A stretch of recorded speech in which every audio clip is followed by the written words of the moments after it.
All right, let's get right into it. What if I told you that we can use focused sound waves, yeah, basically a very controlled shockwave, to wake up our body's own internal repair kit, to heal tissues from the inside out?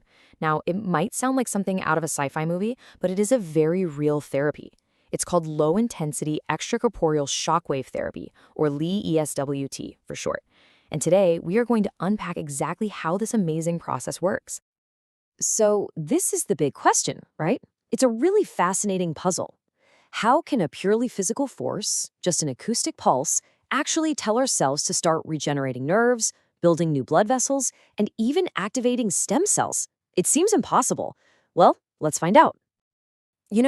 For years, the science behind this was a bit like that old story of the blind men and the elephant. You had different researchers all studying this therapy, and depending on their specialty, they'd come up with totally different explanations. One would say, oh, it's a fan, because all they saw was increased blood flow.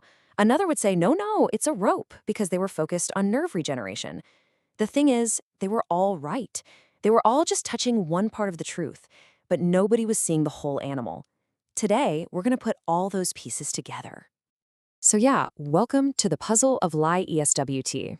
This therapy is already out there, being used in fields from urology to cardiology. But for the longest time, the exact biological mechanism, the how it all works, has been this incredible mystery. A mystery that, today, we are going to solve. Okay, but before we can even begin to understand the biology, we have to understand the physics. What exactly is this shockwave? What is this force that kicks off this whole amazing cascade of healing? So this graph here shows you everything you need to know. The key thing to see is that this isn't some sustained force. It's an incredibly fast event. You get this massive spike in positive pressure. That's the push. And then it's followed almost instantly by a drop into negative pressure. That's the pull.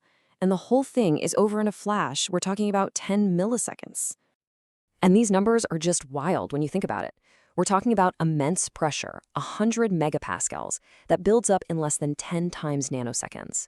It's this insane combination of speed and force that creates the crucial stress and traction, that push and pull, that our cells are about to feel. So what does that actually do to a cell? Well, the research shows that during that initial push, the cell gets a quick little squeeze, shrinking its area by maybe 2%. But then, in that pull phase, it stretches out by a whopping 10%. And it's that super fast deformation, that squeeze and stretch, that is the key to everything. All right, this brings us to the most critical piece of the puzzle. How does a cell turn a physical event, a squeeze and a stretch, into a biological command to start healing? The answer has this really cool name, mechanotransduction. Mechanotransduction, that is the bridge that connects the world of physics to the world of biology. Think of it like a translator. It's the process that allows our cells to read physical forces and translate them into biological instructions. And this process is the core mechanism that makes it all possible. So let's look at how it works. Your cell membrane isn't just some simple wall. It's covered in these really sophisticated sensors, like these proteins you see here called integrins. You can think of them as tiny little antennas that are physically connected to both the outside and the inside of the cell. So when the shockwave stretches the cell, it physically tugs on these little sensors. And once those sensors get tugged, it's like flicking the first domino in a massive chain reaction. I know this slide looks super complicated, and that's the point. It shows all these different signaling pathways lighting up inside the cell. But all these signals, they all lead to one place. They send a final, powerful message straight to the cell's command center, the nucleus. And what's the message? It is time to start repairs, time to regenerate. So, the message has been sent. The physical force has been translated into a biological command. And now, for the payoff. Let's see the incredible results. This is where the therapy really starts to unlock the body's hidden power to heal itself. And get this, that one single message from the shockwave triggers not just one, but 4 major healing responses. We're about to look at each one, and when we put them all together, they form the complete answer to our puzzle. First up, stem cell activation.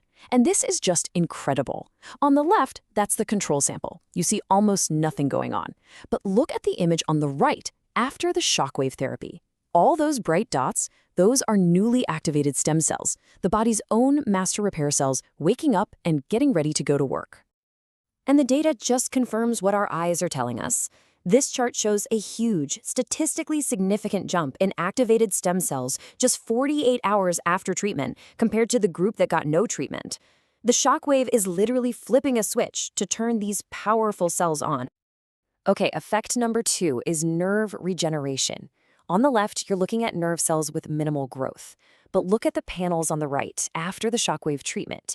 You can literally see the nerve fibers reaching out, exploring, growing longer and in greater numbers. It's amazing to see.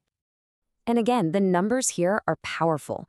The average length of those new nerve fibers jumps from about 350 to 550 micrometers. And the density, the number of new fibers, also increases dramatically. The therapy is actively telling nerves to repair themselves and reconnect. So the third piece of our puzzle is something called angiogenesis, which is just a fancy word for creating new blood vessels. And this is vital. Healing tissue is hungry. It needs oxygen and nutrients. And for that, you need a good blood supply. Look at the difference here. The control sample on the left, a few vessels, but the shockwave-treated sample on the right is building a rich, dense, new highway system to support that healing process. So how does it do this? Well, the shockwave triggers the release of key growth factors, like one called VEGF. And VEGF is basically a powerful natural signal that tells the body, hey, we need to build new blood vessels over here. And that leads directly to the increased length and branching that we see in the data. And finally, our fourth effect, myogenesis, or the creation of new muscle tissue. Those red areas you see are myotubes. They are the fundamental building blocks of our muscle fibers, and it's so clear here. The shockwave-treated sample in the middle has a huge increase in the size and number of these critical structures compared to the control group up top. It's actually helping to rebuild the very fabric of the tissue. So, we've seen the force. We've seen how cells translate that force into a signal, and we've seen the 4 incredible regenerative responses that signal creates. Now, let's step back and finally see that whole elephant. And this is it. This diagram puts it all together beautifully. It all starts with the shockwave at A. That causes physical microeffects on the cells at B and C. This direct stimulation wakes up our resident stem cells at D, it releases chemicals that call in other repair cells at E, and it triggers those growth factors like VEGF at F. All of this combines to create the new blood vessels at G and promote nerve repair at I. You see? It's not one single thing. It's a cascade. That is the whole elephant. And this really brings us to a final, pretty exciting thought. We've just seen how a targeted physical force can unlock this incredible cascade of natural healing. The most important thing here is that this therapy isn't adding anything foreign to the body. It's just activating a potential that's already there. So the real question becomes, what else is possible? What other parts of our body's own healing code are just sitting there, waiting for the right key to unlock them?